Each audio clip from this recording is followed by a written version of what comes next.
Hello friends, study class 0.2 में आपका स्वागत है। I am Sonu. दोस्तों, आज हम बात करेंगे mid term examination 2022-23 class 12 subject economics. अधिकतम मार्क्स 80, टाइमिंग 3 आवर्स। सामान्य निर्देश दे रखा है। इस कृपया जांच कर ले कि इस प्रश्न पत्र में 24 प्रश्न है। इस प्रश्न पत्र को पढ़ने के लिए 15 मिनट का समय दिया गया है। इस अवधि के दौरान विद्यार्थी केवल प्रश्न पत्र को पढ़ें तथा उत्तर पुस्तिका पर कोई उत्तर नहीं लिखेंगे। पहला क्या दे रखा है, दोनों खंडों के सभी प्रश्न अनिवार्य हैं। प्रत्येक प्रश्न के निर्धारित अंक उसके सामने दिए गए।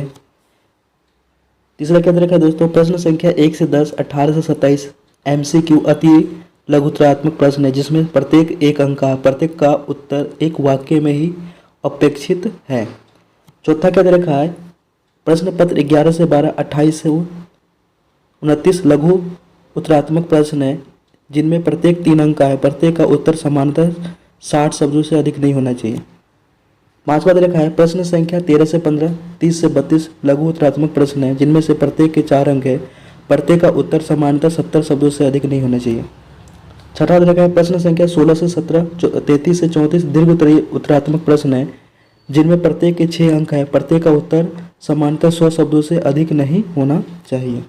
उसके बाद दे रखा है दोस्तों, आगे बात करते हैं। आगे क्या दे रखा है आपका, सातवां दे रखा है आपका, उत्तर संक्षिप्त तथा तथ्यात्मक होना चाहिए तथा यथासंभव ऊपर दी गई शब्द सीमा के अंतर्गत होना चाहिए। और इस प्रश्न पत्र में केस आधारित भी प्रश्न दे रखे दोस्तों। तो आगे बात करते हैं। पहला जो क्वेश्चन दे रखा है आपका MCQ बेस्ड है, समष्टि अर्थशास्त्र से। दूसरा भी वही है, तीसरा, चौथा सब आपका क्या है, MCQ बेस्ड है दोस्तों।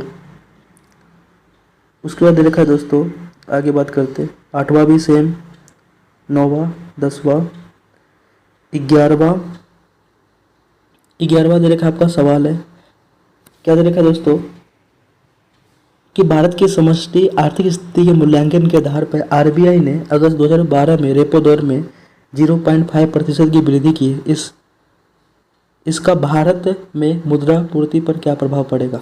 12वां है, एक अर्थव्यवस्था का स्वायत्त उपभोग 300 है। अर्थव्यवस्था की आय कितना है, 100 की वृद्धि होने पर उपभोग कितना है, 75% की वृद्धि हो जाती है। इस अर्थव्यवस्था का बजट फलन ज्ञात कीजिए। ठीक है। अथवा में देखा दिए गए आंकड़ों से औसत उपभोग प्रवृत्ति मैंने APC और औसत बचत प्रवृत्ति मैंने APS की गणना करना है दोस्तों। 13वां क्वेश्चन दे रखा है, क्या साधन लागत पर सकल घरेलू उत्पाद मैंने GDP है ना, FC का मूल बाजार कीमत पर सकल घरेलू उत्पाद मैंने GDP MP के मूल्य से अधिक हो सकता है। यदि हाँ तो किन परिस्थितियों में ऐसा हो सकता है। तो 1 प्लस में 3 मैंने आंसर आपका बताना है। 14वां क्वेश्चन दे रखा आपका MCQ बेस है ना, गद्यांश पढ़ करके। 14वां क्वेश्चन दे रखा आपका कि केंद्रीय है ना, कि केंद्रीय बैंक के है ना, कि केंद्रीय बैंक के कार्य और बैंकों का बैंक तथा पर्यवेक्षी भूमिका को विस्तार से लिखिए। अथवा में दे रखा है कि केंद्रीय बैंक द्वारा नगद आरक्षित माने CCR में कमी की जाती है, तो इस अर्थव्यवस्था में मुद्रा पूर्ति पर क्या प्रभाव पड़ेगा, प्रक्रिया को समझाइए। 15वां क्वेश्चन दे रखा है, एक अर्थव्यवस्था में नियोजित उपभोग व्यय माने स्वायत्त निवेश नियोजित उत्पाद से अधिक है, इसके कारण अर्थव्यवस्था में क्या परिवर्तन होंगे। 16वां क्वेश्चन दे रखा है कि फर्मों द्वारा प्रयोग की जाने वाली सेवाओं को राष्ट्रीय आय में शामिल क्यों नहीं किया जाता है, कारण बताइए।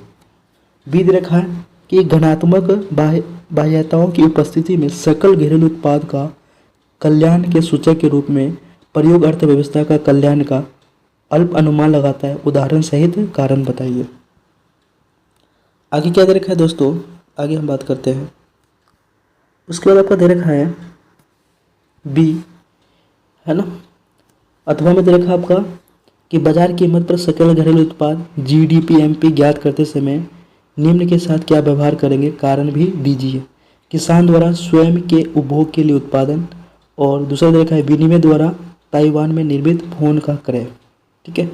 अब है सकल निवेश की गणना करना है दोस्तों। जैसे आरंभिक स्टॉक दे रखा है ना, निवल अस्थायी पूंजी निर्माण दे रखा है, अंतिम स्टॉक दे रखा है, अस्थायी पूंजी उपभोग दे रखा है, स्टॉक बाजार में निवेश दे रखा है। आगे बात करते क्या दे रखा है दोस्तों। 17वां क्वेश्चन दे रखा है, एक अर्थव्यवस्था में अत्यधिक मांग की समस्या क्यों होती है, इसे सुधारने के लिए सरकार क्या है ना उपाय करती है। बी है, यदि आय माने आय को वाई से रिप्रेजेंट किया जाता है, 3000 स्वायत्त उपभोग है 500 सीमांत बचत प्रवृत्ति है तो निवेश की गणना कीजिए। उसके बाद दे रखा है देखो भारतीय अर्थव्यवस्था के विकास, 18वां क्वेश्चन है। क्वेश्चन दे रखा है एमसीक्यू है ना। 19वां क्वेश्चन भी है, 20वां क्वेश्चन भी आपका दे रखा है, 21वां क्वेश्चन भी आपका एमसीक्यू बेस है, 22वां दे रखा है आपका भी, 23वां दे रखा है आपका, 24वां, 25वां, 26वां, 27वां। उसका दे रखा है दोस्तों 28वां क्वेश्चन कि जैविक कृषि का क्या अर्थ होता है। उदारीकरण के अंतर्गत किन्हीं 2 वित्तीय क्षेत्र सुधारों को लिखिए। 29वां है कि समय के साथ मानव पूंजी और भौतिक पूंजी दोनों में मूल्यह्रास होता है, लेकिन मूल्यह्रास की प्रकृति भिन्न होती है। आप इस कथन से सहमत है या असहमत है, कारण दीजिए। सरकार द्वारा दिए गए शिक्षा पर कुल व्यय को किस प्रकार व्यक्त किया जाता है। 30वां क्वेश्चन दे रखा है कि पंचवर्षीय योजना के लक्ष्य समृद्धि को विस्तार से समझाइए, 4 मार्क्स का है। 31वां क्वेश्चन आज़ादी की पूर्व संध्या पर भारत के औद्योगिक क्षेत्रों में कोई 4 लक्षण लिखिए। अथवा में दे रखा है कि आज़ादी की पूर्व संध्या पर भारत का विदेशी व्यापार किस स्थिति में था। तो आज़ादी के पूर्व माने पहले, है ना, बताना है। तो 32वां क्वेश्चन दे रखा है आपका। 33वां क्वेश्चन है कि भारत में 1991 में नई आर्थिक नीति लागू करना स्वेच्छा थी या मजबूरी, इसके क्या कारण थे। भारत में भू सुधार क्यों लागू किए गए, इसके अंतर्गत किए गए कोई 2 प्रावधान लिखिए। उसके बाद देखा है दोस्तों आपका गद्यांश आधारित प्रश्न है ना, गद्यांश आधारित प्रश्न है। तो दोस्तों अगर ये वीडियो आपको अच्छा लग रहा है तो लाइक, सब्सक्राइब एंड शेयर कीजिएगा। जय हिंद, जय भारत।